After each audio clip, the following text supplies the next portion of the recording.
여기 아시아 국가들에 대해 부정적인 인식을 가지고 있는 영국 여대생이 있습니다. 그 여성은 본인이 가진 편견이 한 명의 한국 유학생으로 인해 완전히 깨졌다고 말하며 감사하다는 말을 하고 있는데요. 대체 무슨 사연일지 오늘 사연 바로 시작하겠습니다. 안녕하세요. 저는 영국 케임브리지 대학교에서 국제관계학을 공부하고 있는 아이리스입니다. 영국은 오랜 역사와 전통을 자랑하는 나라로 세계 정치와 외교에 큰 영향을 미쳐왔죠. 빅벤, 버킹엄 궁전, 스톤헨지 등 유명한 랜드마크들이 많고 셰익스피어, 찰스 디킨스 같은 문호들을 배출한 문화 강국이기도 합니다. 또한 산업혁명의 발상지로서 근대 세계 경제의 기틀을 마련했고 그런 영국에서 태어났다는 것이 너무 자랑스러웠습니다. 어릴 때부터 저는 세계 문화와 정치에 관심이 많았어요. 부모님께서 외교관이셔서 여러 나라를 다니며 자랐거든요. 아프리카에서 2년, 중동에서 3년, 남미에서 2년을 보내며 다양한 문화를 경험했죠. 각 나라마다 독특한 문화와 역사, 그리고 그에 따른 정치적 상황들을 직접 보고 느끼면서 국제관계의 중요성을 깨달았고 언젠가 세계 평화에 기여하고 싶다는 꿈을 갖게 되었어요. 특히 중동에서 보낸 시간은 제게 큰 영향을 미쳤어요. 종교와 정치가 복잡하게 얽혀있는 상황, 석유를 둘러싼 국제적 갈등 등을 목격하면서 국제관계의 복잡성을 실감했거든요. 케임브리지 대학에 입학한 후 저는 열정적으로 공부했어요. 국제정치, 외교정책, 문화 간 소통 등 모든 주제가 흥미진진했거든요. 특히 브렉시트 이후 영국의 새로운 국제관계 전략에 대해 깊이 연구했어요. 유럽연합을 떠난 영국이 어떻게 새로운 국제 질서 속에서 자리매김할 것인지, 그리고 이것이 세계 정세에 어떤 영향을 미칠지에 대해 많은 고민을 했죠. 1학년 때는 주로 서구 중심의 국제관계를 공부했어요. 미국, 영국, 프랑스 등 서구 강대국들의 외교 정책과 국제관계 이론을 배웠죠. 하지만 점차 이런 서구 중심적 시각에 의문을 갖기 시작했어요. 세계는 너무나 다양한데 왜 우리는 서구의 관점에서만 세계를 바라보는 걸까? 라는 생각이 들었거든요. 2학년 때 우연히 동아시아 국제관계에 대한 수업을 듣게 되었어요. 솔직히 말하면 처음에는 그저 학점을 채우기 위해 선택한 과목이었죠. 동아시아 국가들의 복잡한 관계가 그다지 흥미롭지 않을 거라고 생각했거든요. 서양 중심의 국제관계 이론에 익숙해져 있던 저에게는 동아시아의 역학관계가 다소 낯설게 느껴졌어요. 하지만 수업을 들으면서 점차 동아시아의 역동적인 국제관계에 흥미를 느끼기 시작했어요. 중국의 부상, 일본의 역사 문제, 한반도의 분단 상황 등 복잡하게 얽힌 이슈들이 제 관심을 끌기 시작했죠. 그러던 어느 날 우리 학과에 중국인 교환학생 리취니 왔어요. 리취는 처음부터 굉장히 공격적인 태도로 모두의 주목을 받았죠. 중국의 국제정책이 세계 최고라며 다른 나라들의 정책을 비난하는 발언을 자주 했어요. 그의 태도는 단순히 자국에 대한 자부심을 넘어서 다른 나라들을 무시하는 듯한 인상을 주었어요. 이런 태도 때문에 많은 학생들이 그와 대화하는 것을 꺼리게 되었죠. 특히 한 수업에서 있었던 일은 정말 충격적이었어요. 남중국해 영유권 문제에 대해 토론하는 수업이었는데 리취니 갑자기 일어나 중국의 영유권 주장은 정당하며 다른 나라들은 중국의 내정에 간섭하지 말아야 한다고 소리치며 강의를 방해했거든요. 그는 계속해서 중국은 역사적으로 이 지역을 지배해왔으며 서구 국가들의 제국주의적 개입으로 인해 부당하게 권리를 빼앗겼다고 주장했어요. 그의 목소리는 점점 더 커졌고 얼굴은 불그락푸르락해졌어요. 마치 누군가가 그의 개인적인 권리를 침해한 것처럼 격앙된 모습이었죠. 교수님께서 객관적인 시각에서 이 문제를 바라볼 필요가 있다고 말씀하셨지만 리취는 들으려 하지 않았어요. 오히려 서구의 학자들은 중국을 제대로 이해하지 못한다며 교수님을 비난했죠. 심지어 서구 언론은 모두 거짓말쟁이라며 수업 자료로 사용된 영국 언론의 기사들을 모두 부정하기도 했어요. 그는 자신의 주장을 뒷받침할 만한 어떤 근거도 제시하지 않은 채 감정적으로만 대응했어요. 강의실의 분위기는 순식간에 얼어붙었고 다른 학생들은 불편한 기색이 역력했어요.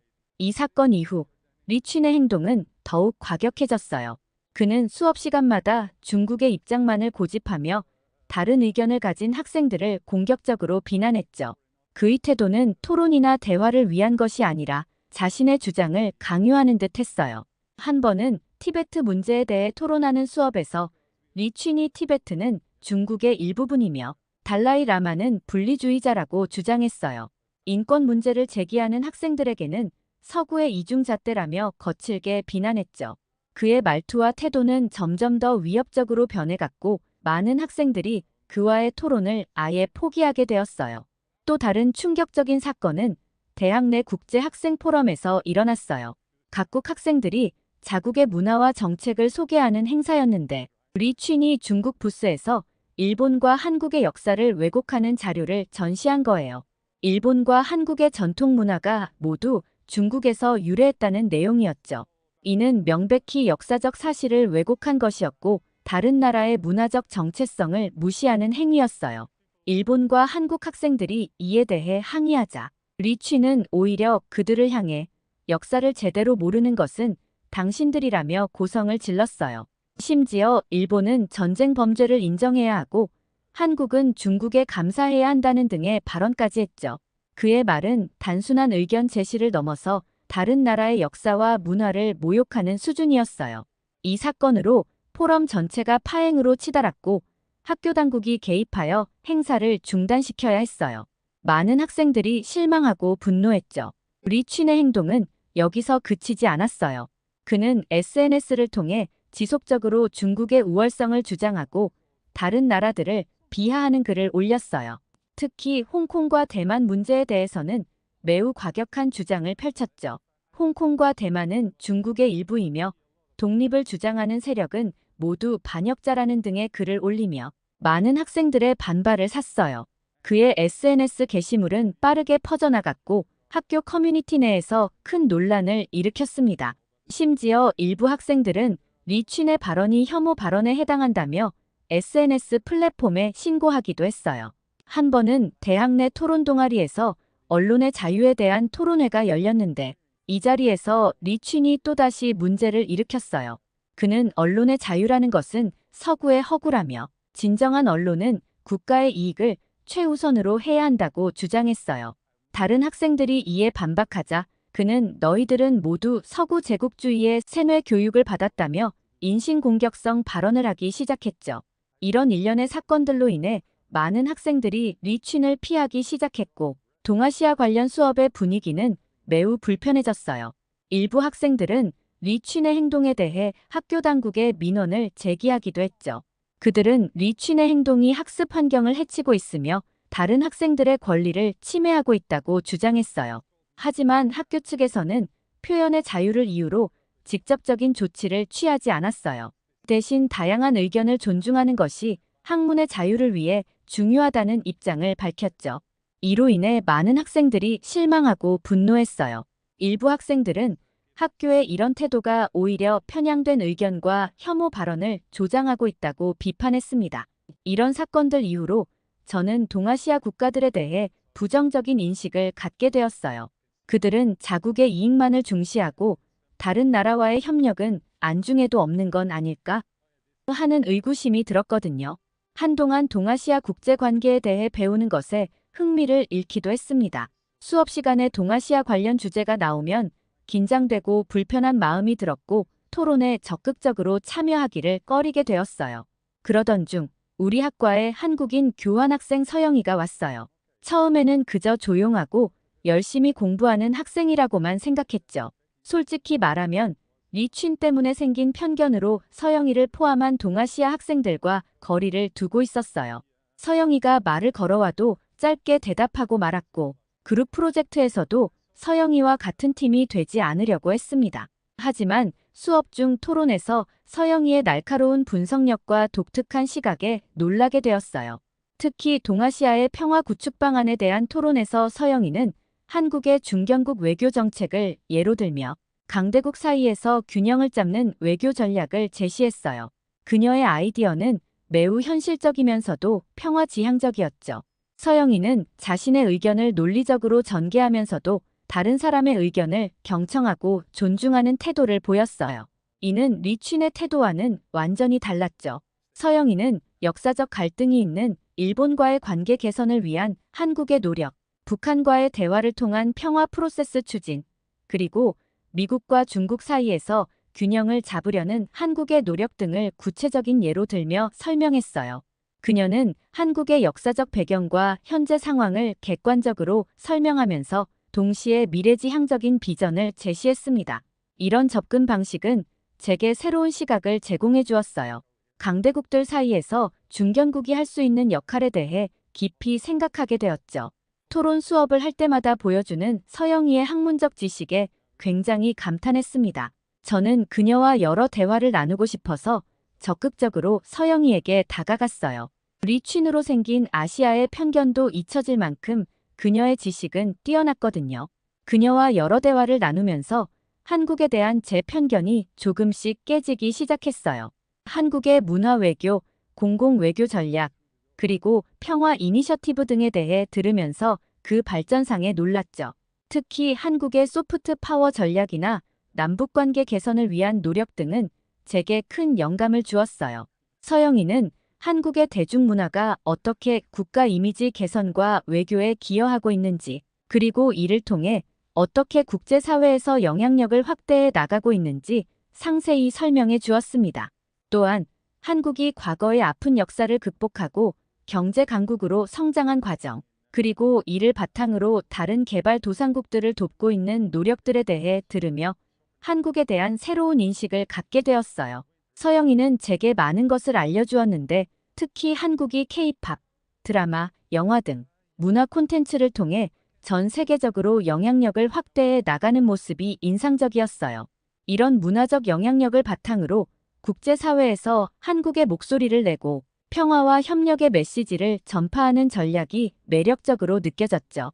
한국이 문화를 통해 소프트 파워를 키우고 이를 외교에 활용하는 방식은 정말 독특하고 효과적이라고 생각했습니다. 또한 한국이 과거 식민 지배와 전쟁의 아픔을 극복하고 경제 강국으로 성장한 역사도 깊은 인상을 주었어요.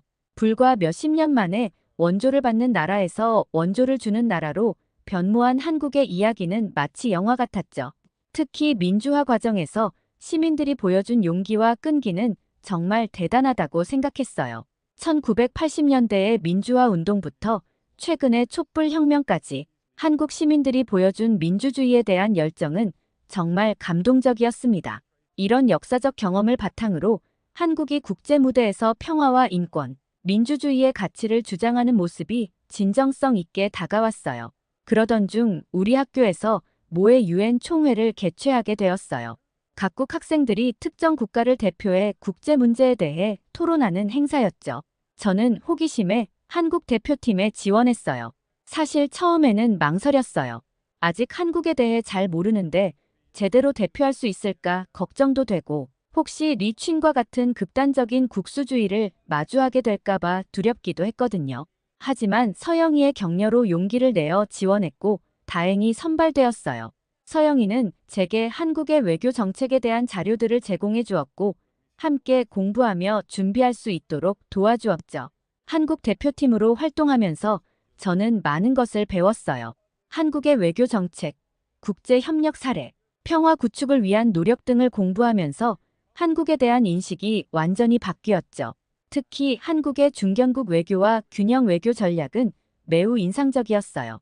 강대국들 사이에서 자국의 이익을 지키면서도 국제 평화에 기여하려는 한국의 노력이 대단해 보였습니다. 모의 유엔 총회에서 우리 팀은 기후변화 대응을 위한 국제 협력 방안을 제안했어요. 한국의 그린 뉴딜 정책을 바탕으로 개발도상국과 선진국 간의 기술 협력 및 재정 지원 방안을 구체적으로 제시했죠. 이 과정에서 한국이 실제로 추진하고 있는 개발도상국 지원 사업들을 알게 되었고 한국의 국제적 기여에 대해 새롭게 인식하게 되었어요. 예를 들어 한국의 새마을 운동 경험을 개발도상국과 공유하는 프로그램이나 친환경 기술을 전수하는 프로젝트 등이 인상적이었죠. 우리의 제안은 많은 국가대표들의 지지를 받았어요. 특히 개발도상국 대표들이 한국의 경제 발전 경험을 바탕으로 한 실질적인 지원 방안에 큰 관심을 보였죠. 아프리카와 동남아시아 국가들의 대표들이 우리에게 많은 질문을 했고 한국의 발전 경험에 대해 더 자세히 알고 싶어 했어요. 이를 통해 한국이 선진국과 개발도상국 사이에서 중요한 역할을 할 수 있는 위치에 있다는 것을 실감했어요. 이 경험을 계기로 한국의 국제관계에 깊은 관심을 갖게 되었고 한국어를 배우기 시작했어요. 처음에는 한글이 너무 낯설고 어려웠지만 배우면 배울수록 그 과학적이고 체계적인 구조에 매료되었죠. 한글의 창제 원리와 역사를 공부하면서 한국의 문화와 역사에 대해서도 더 깊이 이해하게 되었어요. 한국어를 배우면서 한국의 외교 정책에 대한 책들을 찾아 읽기 시작했어요.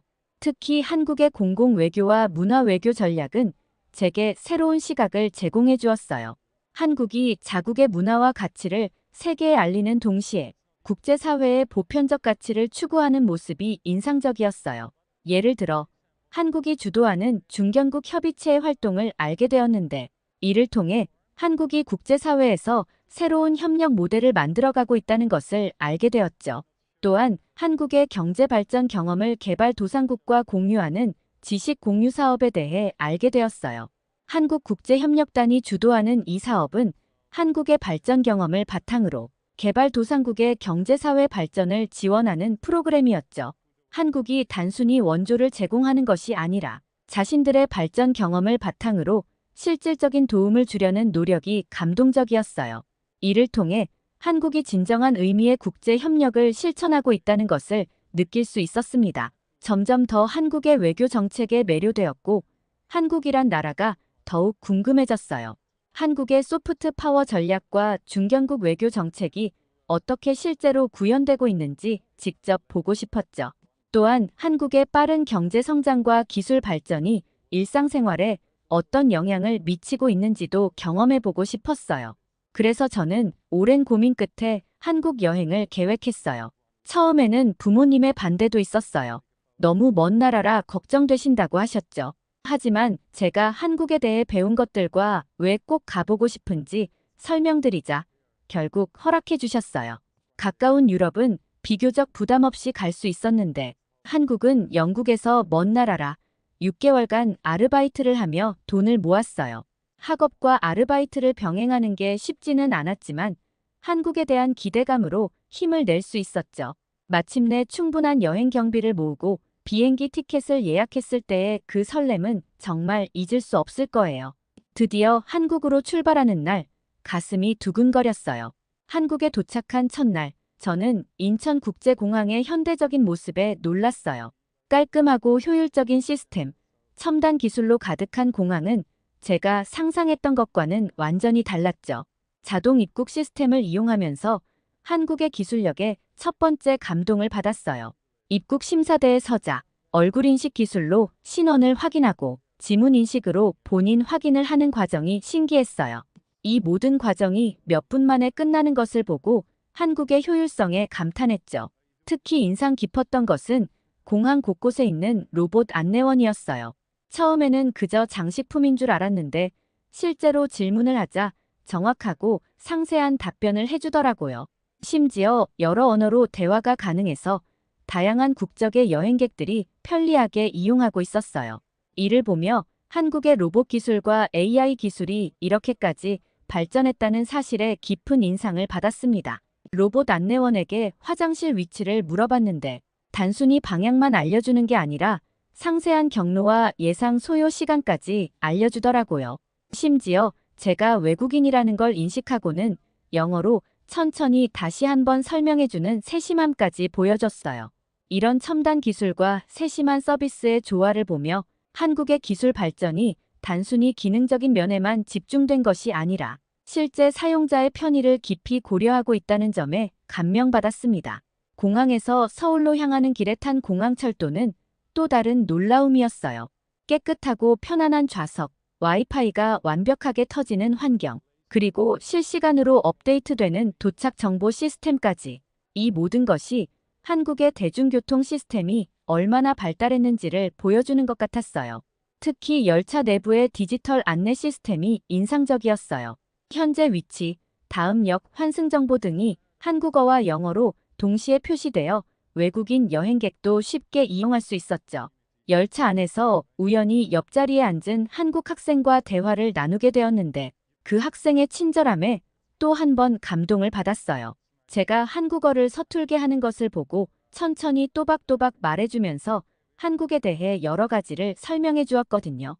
심지어 자신의 휴대폰으로 제가 묵을 호텔까지의 경로를 검색해서 알려주기까지 했어요. 이런 따뜻한 환대에 한국에 대한 첫 인상이 무척 좋아졌습니다. 그 학생의 친절함은 단순히 개인적인 것이 아니라 한국 문화의 일부라는 생각이 들었어요. 그 학생은 제가 영국에서 왔다는 걸 알고는 영국 문학에 대해 이야기를 꺼내더라고요. 셰익스피어부터 현대 작가들까지 영국 문학에 대한 깊은 지식을 가지고 있어 놀랐어요. 그 학생이 한국의 교육열과 독서 문화에 대해 설명해 주었는데 어릴 때부터 다양한 분야의 책을 읽고 토론하는 문화가 있다고 해요. 이를 통해 한국의 높은 교육 수준과 지적 호기심을 엿볼 수 있었습니다. 또한 한국 학생들의 글로벌한 시각과 외국 문화에 대한 관심도 인상적이었어요. 이런 모습을 보며 한국의 국제화 수준이 생각보다 훨씬 높다는 것을 느꼈습니다. 서울에 도착해서 첫 번째로 방문한 곳은 광화문 광장이었어요. 현대적인 고층 빌딩들 사이에 우뚝 서 있는 경복궁을 보며 한국의 역사와 현대가 공존하는 모습에 깊은 인상을 받았습니다. 특히 광화문 앞에서 본 수문장 교대식은 한국의 전통을 현대적으로 계승하고 있다는 느낌을 주었어요. 수문장 교대식을 구경하던 중 우연히 한 한국 가족과 이야기를 나누게 되었어요. 그 가족은 자녀들에게 수문장 제도의 역사와 의미를 상세히 설명해주고 있었죠. 저도 관심이 생겨 귀를 기울이고 있었는데 그걸 눈치챈 아버지께서 저에게도 친절하게 설명을 해주셨어요.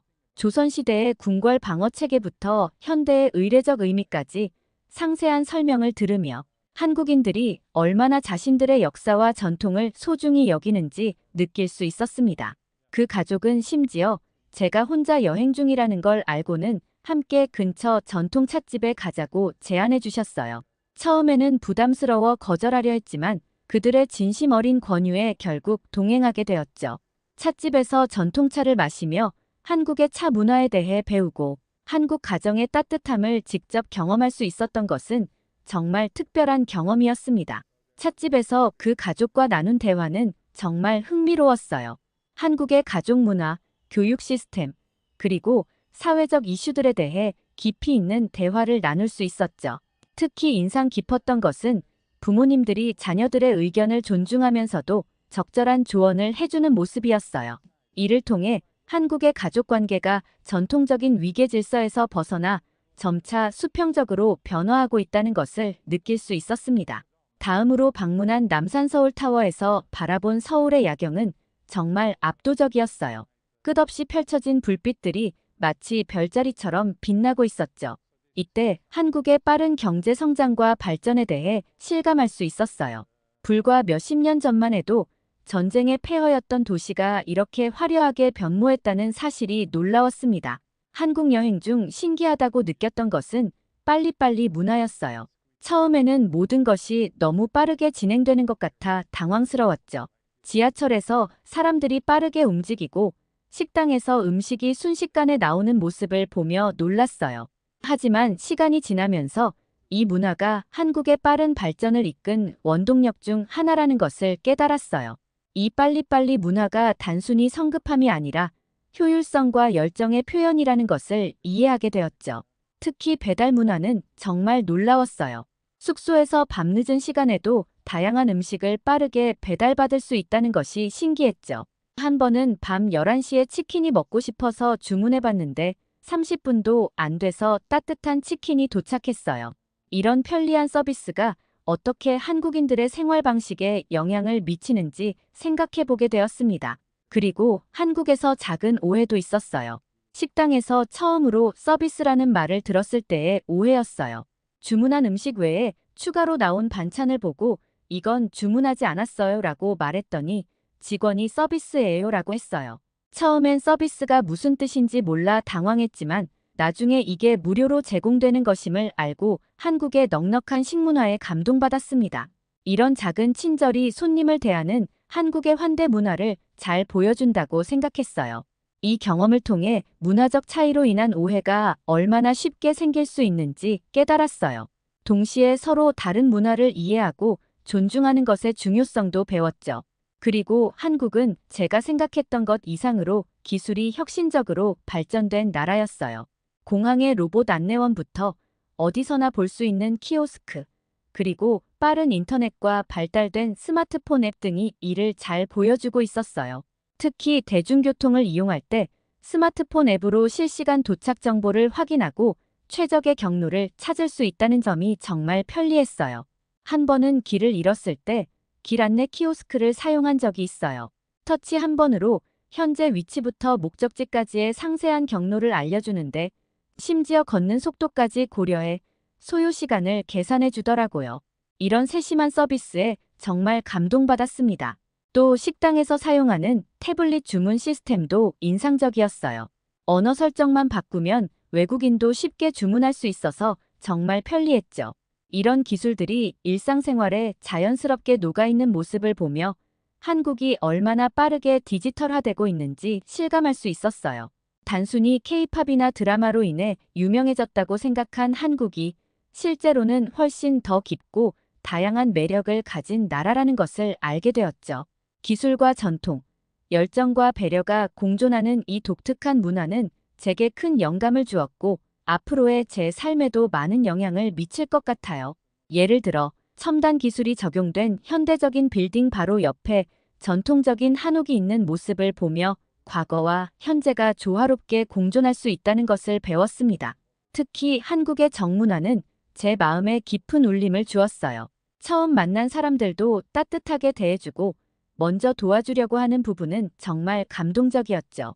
한 번은 지하철에서 큰 캐리어를 들고 힘들어하고 있었는데 옆에 있던 분이 아무 말 없이 도와주셨어요. 이런 작은 친절이 모여 한국에서의 여행이 더욱 따뜻하고 특별하게 느껴졌습니다. 빠르게 변화하는 현대사회 속에서도 이런 문화가 여전히 살아있다는 것이 놀라웠습니다. 한국에서의 경험을 통해 저도 더 따뜻하고 배려심 있는 사람이 되어야겠다고 다짐했어요. 리 춘의 행동 때문에 동아시아 전체에 대해 부정적인 인상을 갖게 될 뻔했지만 서영이를 통해 새로운 시각을 가지게 되었고 한국어를 배우고 한국 여행까지 오게 되었어요. 이 과정에서 선입견이 얼마나 위험한 것인지 그리고 직접 경험해보는 것이 얼마나 중요한지 깨달았습니다. 한 사람의 행동이 제 인생의 방향을 바꿀 수 있었다는 사실이 놀랍게 느껴져요. 이번 여행을 통해 저는 한국에 대한 이해와 애정이 깊어졌어요. 한국의 역사, 문화, 그리고 사람들의 열정과 친절함을 직접 경험하면서 이 나라에 대한 존경심이 커졌습니다. 또한 한국의 빠른 발전과 혁신에 대해 배우면서 제 자신의 미래에 대해서도 새롭게 생각해보게 되었어요. 한국은 제게 편견 없이 세상을 바라보는 것의 중요성을 가르쳐 주었어요. 한 사람의 행동으로 전체 국가나 문화를 판단해서는 안 된다는 것을 깨달았습니다. 이는 앞으로 제가 다른 문화와 만날 때 항상 기억해야 할 중요한 교훈이 될 것 같아요. 앞으로도 저는 열린 마음으로 다양한 문화와 국가를 이해하려 노력할 거예요. 한국에서의 경험을 바탕으로 다른 나라들도 방문해보고 싶어졌어요. 각 나라마다 고유한 매력과 배울 점이 있을 거라고 믿습니다. 기회가 된다면 한국에서 살아보고 싶어요. 단기 여행으로는 경험하지 못한 한국의 일상을 직접 체험해보고 싶고 더 깊이 한국 문화를 이해하고 싶어요.